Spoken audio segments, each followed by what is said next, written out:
Monsieur le Président, chers amis, nous sommes très heureux de vous voir et je veux tout d'abord, au début de notre entretien, vous remercier de votre décision de participer à la manifestation commémorant le 80e anniversaire de la Grande Guerre patriotique. Je me souviens de notre entretien constructif de 2023, lorsque vous vous êtes rendu dans notre pays pour participer au sommet russo-africain de Saint-Pétersbourg. Cette visite en Russie, lors du 80e anniversaire, reflète le caractère amical de nos relations. Je rappelle également la contribution dans la défaite de l'Allemagne nazie et de ses satellites. Plus de 30 000 habitants du Burkina Faso ont fait partie de la coalition anti-Hitler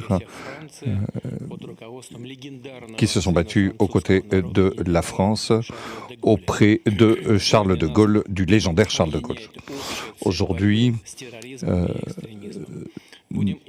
ce qui nous unit, c'est la lutte contre l'extrémisme et le terrorisme. Il s'agit de restaurer l'ordre constitutionnel face à des groupes radicaux dans certaines régions du Burkina Faso.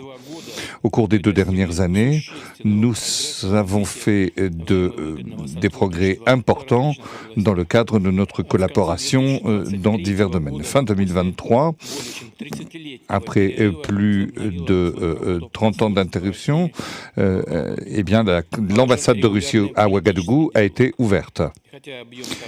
J'aimerais dire que nos échanges sont encore modestes, mais ils augmentent et c'est une tendance encourageante et que nous souhaitons voir se poursuivre. Il s'agit de travailler au renforcement de nos relations économiques et d'échanges commerciaux. Je mentionnerai ce qui a été fait en octobre 2024 au cours des journées économiques du Burkina Faso en Russie. Une délégation a été accueillie avec le Premier ministre. Nous avons créé une commission intergouvernementale et à la fin de l'année dernière, nous avons créé aussi un groupe de travail. Nous allons continuer à aider votre pays dans la préparation et la formation de nouveaux cadres en 2024 et 2025. Le quota des bourses russes pour les citoyens du Burkina Faso va être multiplié par 2.